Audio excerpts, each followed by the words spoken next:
அப்படின்னு. இப்ப அதாவது அந்த பறவை வந்து எச்சில் படுத்துறதுக்கு காரணம் என்னன்னா, வாய் வச்சுட்டா, திணையில வாய் வச்சுட்டாலே எச்சில் ஆயிரும். ஆமா. இந்த எச்சில் பட்ட பொருளை கொண்டு போய் தெய்வத்துக்கு படைக்க கூடாது. இப்ப இந்த நாடு நல்லா புரிஞ்சுதான் பேசுறீங்களா? ஆமா. நான் எங்க குடிப்பேன், எங்க என்ன பண்ணுவேன்னு தெரியுமில்ல? பேசாதப்பா. என்ன பேசுமைய கேட்கிற கேள்விகளை கேளுங்க. சபாஷ். அப்படியே இருங்க. நல்லா உற்று சமயர்கள் கவனிக்கணும். நம்ம என்ன சொல்லுது தெரியுதா? பறவை வந்து வாய் திணையில வச்சுட்டா திணை எச்சில் ஆகிவிடும். அந்த எச்சில் பட்ட திணைய அம்பாளுக்கு படைக்க முடியாது, முருகனுக்கு படைக்க முடியாது. அது எச்சில் பட்டாலும் தீட்டாயிரும் அப்படின்னு எச்சில் பட்ட கூடாதுங்கிறக்காக விரட்டுறேன்னு சொல்லுது இந்த அம்மா. இப்ப இந்த நாடு திண்டுக்கல் மாவட்டமா? இது நான் சேர நாடு. கதையின் பிரகாரம் கேட்கிறேன். கதைக்கு உட்பட்டுனா இது தொண்டை நாடு. தொண்டை நாடு உன்னுடைய நாடு தானே? இந்த மக்கள் உன்னுடைய மக்கள் தானே? இந்த தெய்வம் இருக்குல்ல, அம்பாள் இருக்கால, இவள் உன்னுடைய தெய்வம் தானே? காளியாத்தா.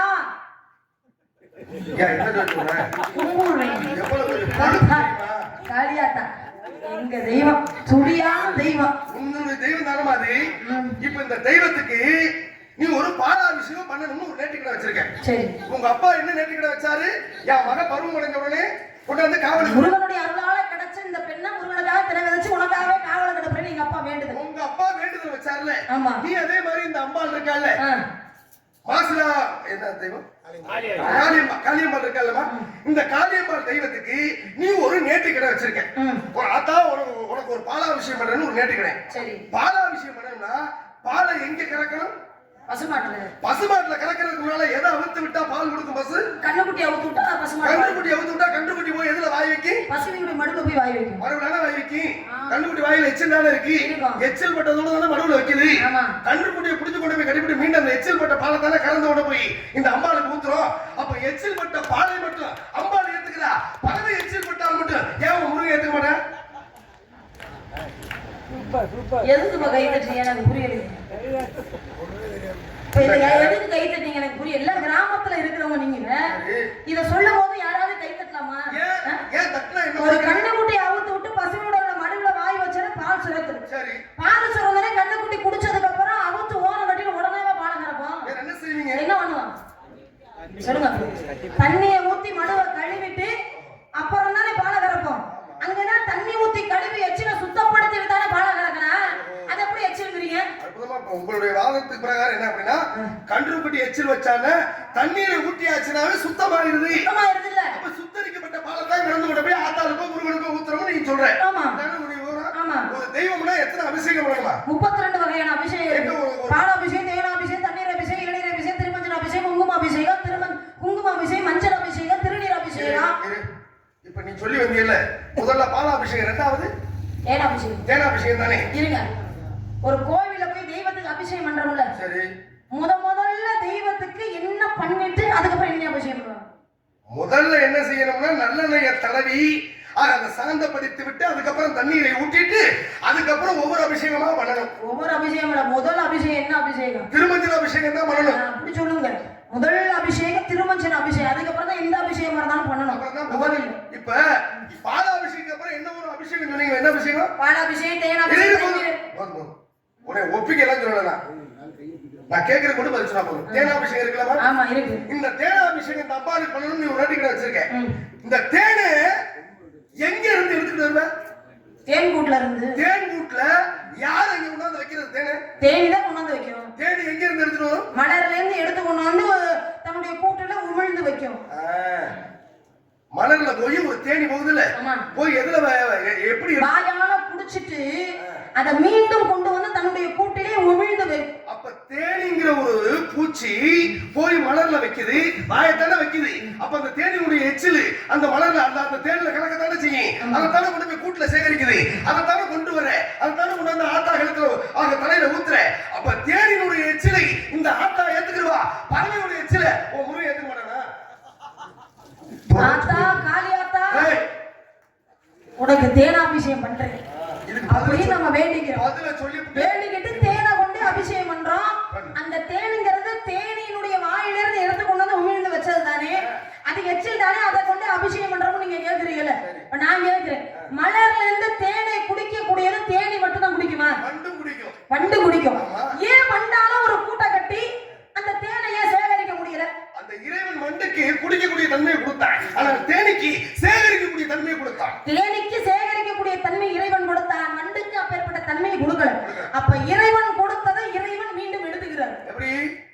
எது எங்கிருந்து எடுக்கப்பட்டதோ அது அங்கேயே மீண்டும் கொடுக்கப்பட்டது. அப்ப தேனினுடைய எச்சிலை இறைவன் ஏற்றுக்கொள்வான் என்பது ஒரு எழுதிதான். ஆமா. நீங்க ஆரம்பத்துல சொன்னீங்கல்ல, பாலை கறக்கின்ற பொழுது கண்ணுக்குட்டி வாயில எச்சில் இருக்கும், அது போய் படும், தண்ணியை ஊற்றுவோம், அதுக்கப்புறம் சுத்தமாயிரும். ஏன் இந்த தேனை எடுத்து கொண்டாந்து தண்ணியை ஊத்தி அதுக்கப்புறம் அவன் தலையில ஊத்த முடியாதா? எங்கேயா இருந்த முன்னால தேவையில உடனே தண்ணி ஊற்றி நல்லா புரிஞ்சுக்கிறீங்க. நம்ம கோவில் இந்த விஷயத்த இதோட இந்த விஷயத்துல முடியும். இப்ப கோவில்ல அபிஷேகம் பண்ணுவோம்ல, ஒவ்வொரு அபிஷேகமும் முடிஞ்சதுக்கு அப்புறமும் தண்ணியை ஊத்தி கழுவிட்டு அப்புறம் தான் அடுத்த அபிஷேகம் பண்ணுவோம். பாத்திருக்கீங்களா? எத்தனை அபிஷேகம் நடந்தாலும் ஒரு அபிஷேகம் பால் அபிஷேகம் அப்படின்னா அது முடிஞ்சதுக்கு அப்புறம் தண்ணியை ஊத்தி கழுவிட்டு மறு அடுத்து இன்னொரு அபிஷேகம் பண்ணுவாங்க. ஏன் தெரியுமா? இடையில தண்ணியை ஊத்தி கழுவிட்டு அடுத்த அபிஷேகம் பண்றாங்க. நம்மளாம் என்ன நினைப்போம், அது பால் ஆயிடுச்சு அதுக்கப்புறம் அதை ஊத்தி கழுவிட்டு அதுக்கப்புறம் அடுத்த அபிஷேகம் நடப்போம். கிடையவே கிடையாது. நாம் செய்யக்கூடிய விஷயங்கள்ல அதுல எச்சில் பட்டிருந்தால் அது இறைவனுக்கு சேர்க்க கூடாது அப்படிங்கிற ஒரே காரணத்துக்காகத்தான் இந்த தண்ணீரால் ஊற்றி சுத்தப்படுத்திட்டு அதுக்கப்புறம் ஒவ்வொரு அபிஷேகம் நம்ம பண்றோம் இல்லையா? ஏன்னா இந்த தண்ணிக்கு மட்டும்தான் இறைவன் அப்பேற்பட்ட தன்மையை கொடுத்தார். பாவமா இருந்தாலும் சரி, தோஷமா இருந்தாலும் சரி, தீட்டா இருந்தாலும் சரி, இந்த மூணுக்குமே தண்ணீருடைய தன்மை பட்டா இந்த மூணுமே போயிடும். அதாவது நிவேத்தியாகும் என்று சொல்லக்கூடியது ஐதீக முறை. அப்ப முன்னோர்களுடைய வாக்கு அதனாலதான் பாருங்க, ஒவ்வொரு அபிஷேகம் பண்ண உடனே இப்ப ஒண்ணு இல்லையமா, இப்ப ஒவ்வொன்றுக்கு தண்ணி ஊத்துறோம்ல, தண்ணீரே ஊட்டிட்டாரு, ஊத்திய பிறகு அலங்காரமா பண்ணிட்டாரு ஐயரு, யாரு அர்ச்சகரு. அர்ச்சகர் வந்து அலங்காரமா பண்ண உடனே உள்ள நின்றுகிட்டு மந்திரம் சொல்லுவாரு. மந்திரம் சொல்லுகின்ற பொழுது நாவில இருந்து ஒரு துளி எச்சிலாவது அந்த சிலை மேலையோ இல்ல கோவில் இடத்துக்குள்ளேயோ விழாமல் இருக்குமா? விழுகுமா விழுகாதா? விழுகும்ல. அப்ப அந்த வகையில நீ தண்ணியை ஊத்தி கழுவினாலும் அங்க எச்சில் ஆகுது. அந்த எச்சிலை இந்த அம்பாள் ஏத்துக்கிறாளே, பறவை வாய் வச்சா மட்டும் ஏன் முருகன் ஏத்துக்க மாட்டான்? எங்கேயா புடிச்சு ஏத்தானே? உன்னை எங்க புடிச்சவனா கேள, நீ புடிச்சா பேசுப்ப. நீங்க சொல்ற வகையில சொல்றது எல்லாம் பேச்சுக்கு நல்லா இருக்கு. சரி, பேச்சுக்கு எப்படி வேணாலும் பேசலாம். சரி, ஆனா அதை நடைமுறைப்படுத்த முடியுமா அப்படின்னா சாத்தியப்படாத விஷயம். எப்படி? நீங்க எச்சில இறைவனுக்கு படைக்கலாம், எச்சிப்பட்ட பொருளை இறைவனுக்கு படைக்கலாம்னு சொல்றீங்களே. இப்ப நான் சொல்றேன், காளியாத்தா கோவில்ல பொங்கல் வச்சு உனக்கு நான் படையல் போடுறேன்னு நம்ம வேண்டிக்கிறோம். சரி, வேண்டிக்கிட்டு நான் வாசல்ல பொங்கலை வச்சு இறக்கிட்டு குடும்பத்தோட உட்கார்ந்து சாப்பிட்டுட்டு மிச்சம் இருக்கிறத வடிச்சு கொண்டு நான் படையல் போட முடியுமா? முடியாதுல. ஏன்? ஏன்னா அவ ஏத்துக்க மாட்டாளே, எச்சில் பட்டாளே. இப்பதான் நீங்க எச்சில் பட்ட பொருளை இறைவன் ஏத்துக்க மாட்டாரான்னு கேட்டீங்க. அப்ப சாப்பிட்டு மிச்சம் வச்சாலும் அது வேற எச்சில் தானே. ஏன் அதை ஆத்தாவுக்கு கொண்டே படையல் போட கூடாதா? தெரிந்து செய்வது தவறா, தெரியாமல் செய்வது தவறா? அப்படி வாங்க, ஏன் வழிக்கு நீங்க இப்பதான் என் வழிக்கே நீங்க வரீங்க. நான் கேக்குறேன், தெரிஞ்சு செய்யறதுக்கு தண்டனை அதிகம். வேணுக்கும்னே செஞ்சோம்னா, தெரியாமல் செஞ்சோம் அப்படின்னா அதுக்கு தண்டனை கிடையாது. தவறு என்பது தவறி செய்வது, தப்பு என்பது தெரிந்தே செய்வது. அப்ப எனக்கு தெரியும் இறைவனுக்கு இப்படித்தான் படைக்கணும் அப்படிங்கிறது எனக்கு நல்லா தெரியும். தெரிஞ்சுக்கிட்டே நான் வேணுக்கும்னு செஞ்சேன்னா அப்ப தண்டனை யாருக்கு? எனக்கு தானே. அதுக்காகத்தான் பறவைகளுடைய எச்சில் பற்றக்கூடாது அப்படிங்கிற பறவை வருது. அப்படியே நிலங்களே, நீங்க சொன்னீங்களே ஒரு குடும்பத்தோட உட்கார்ந்து எல்லாரும் வலிச்சு சாப்பிட்டதுக்கு அப்புறம் காளியம்மாளுக்கு படைச்சா காளியம்மாள் ஏத்துக்கிறவாங்கன்னு கேட்டீங்கல்ல, இது தெரிஞ்சே செய்வதா மனிதர்களுக்கு தெரியாமல் செய்யக்கூடிய நிகழ்வாது? எது? ஒரு மனிதனுக்கு அது நம்ம சாப்பிட்டு வேணும்னா உடனே படைய முடியும்னா அது வந்து திமுருக்கு செய்யறது. அப்ப தண்டனை வேணும்னு செய்யறது. தண்டனை யாருக்கு?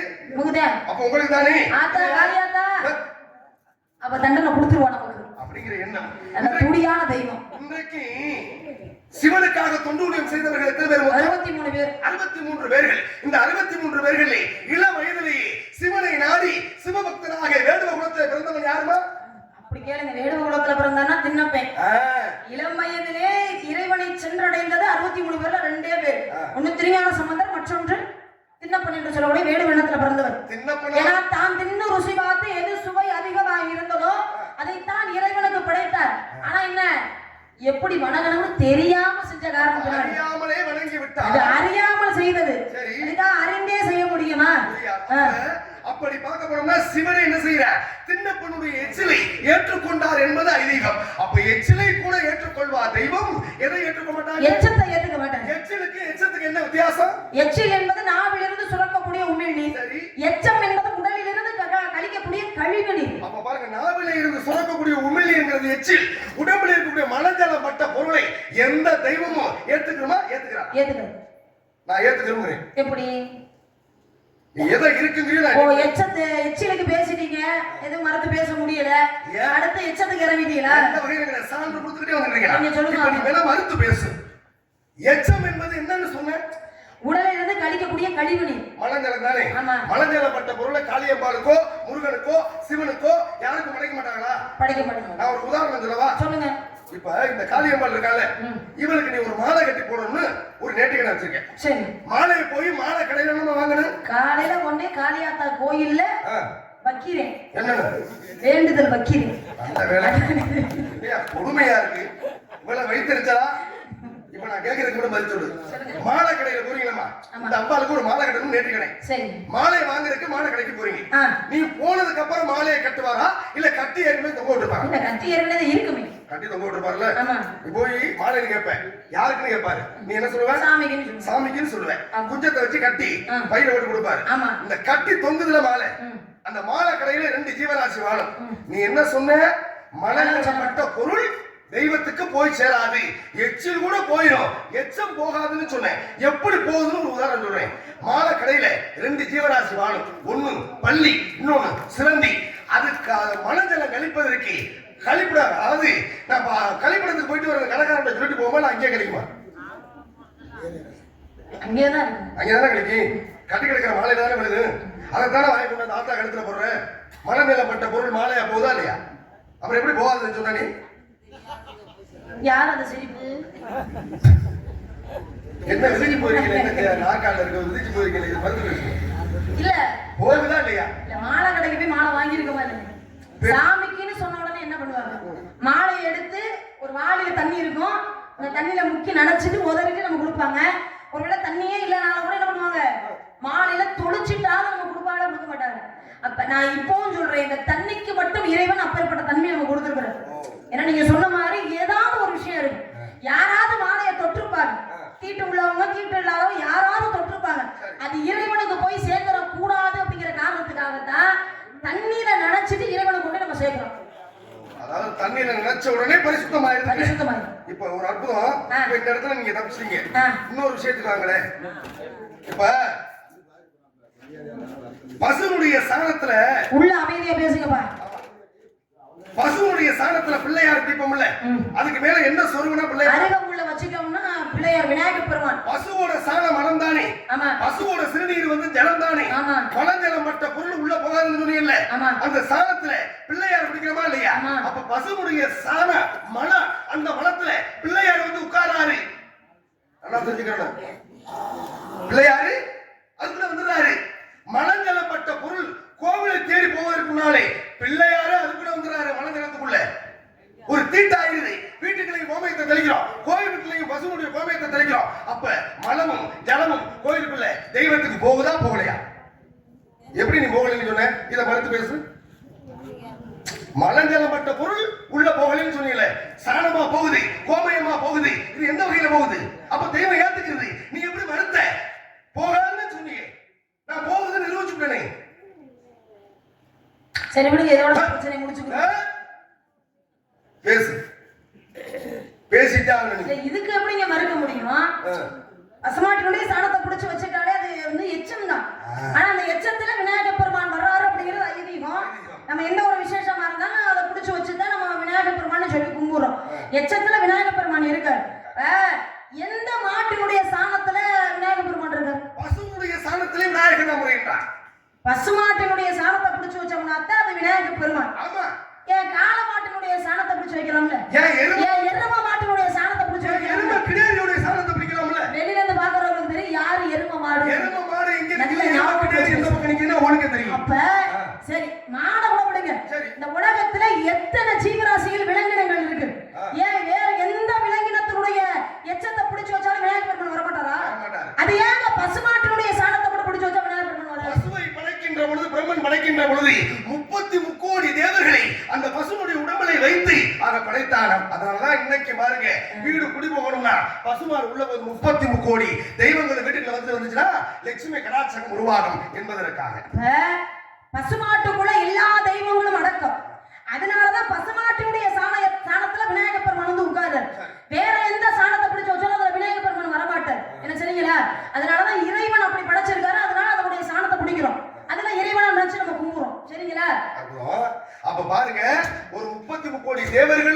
அந்த பசுவுக்குள்ளே இருப்பதாலே அந்த சாணத்திற்குள்ளே 33 கோடி தேவர்கள் ஐதீகம். அதனாலதான் ஆக ஒரு கோவிலுக்குள்ளே கோமயமும் ஆக சாணமும் உள்ளே போகின்றது. தெய்வீக கடாட்சகம் உருவாக வேண்டும் என்பதற்காக. மகாலட்சுமி ஆகப்பட்டவர் இந்த வாழ் பகுதியில இருப்பாங்க. இப்பவும் கிராம பகுதியில பசுமாட்டை பார்த்தோம்னா எங்க தொட்டு கும்பிடுவோம்? வால் உருவி கும்பிடுவோம். பின்னாலதானே தொட்டு கும்பிடுவோம். ஏன் லட்சுமி இருக்கா? லட்சுமி எங்க இருக்கா? கும்பிடுங்க லட்சுமிய. நல்ல வேலை. மகாலட்சுமியை கும்பிடுங்க. கொட்டை கொடுப்பா உங்களுக்கு. மகாலட்சுமி அணிதினமும் வந்து காலை தொட்டு வணங்கக்கூடியவன் யார் தெரியுமா? நாராயணனுடைய காலை. நான் அவன் பக்தன், என் காலில் வெள்ளம் வந்து கும்பிட்டு போங்களேன் அப்படின்னு சொல்றேன். பக்தர்களை பேச்சுக்கு பேச்சு கொடுத்தோமா? கையில வைத்திருப்பது கவன் தானே.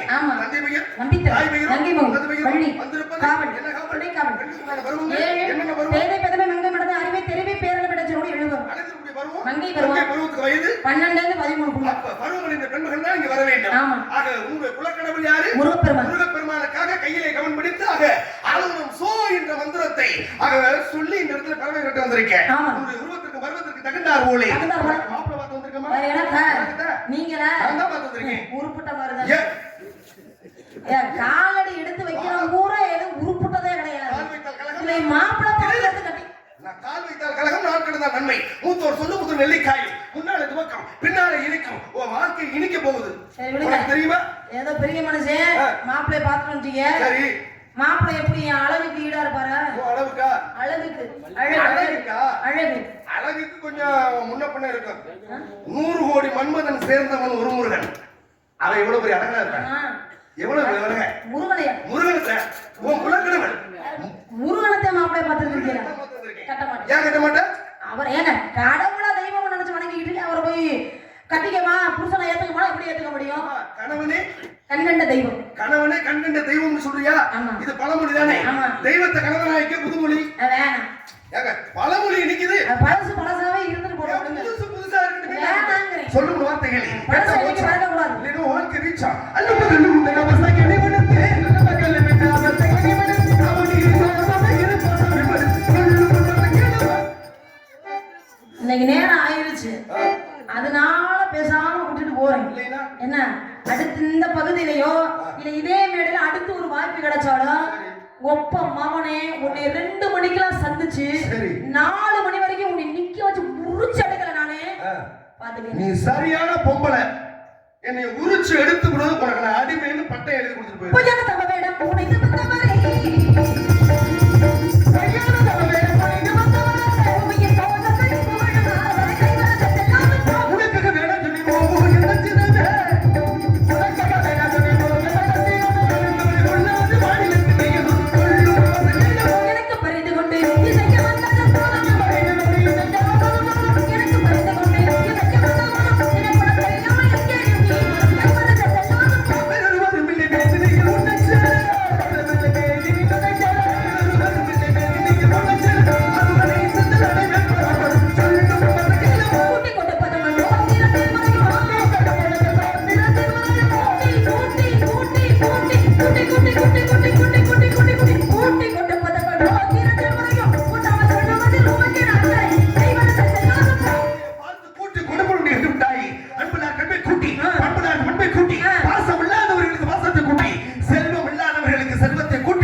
இந்த சூரியஸ்தமா இருக்கும்டா அந்த சிக்கார வேலை வர செய்து அவனுக்கு உனக்கு திருமணத்தை முடிக்காவிட்டான் என்பதில் ஆறுதல் இல்லை. அழிந்திருப்பது பிரம்ம முடிச்சும் இல்லை. இது சத்தியம். அது வரைக்கும் இருக்கிற சத்தியம் போயிட்டு வர அற பைத்தியம் உள்ள முழு பைத்தியம்.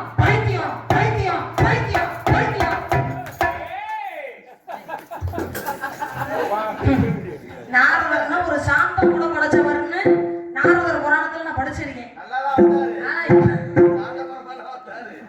நான் தான் அப்படி ஆக்கிட்டேனா?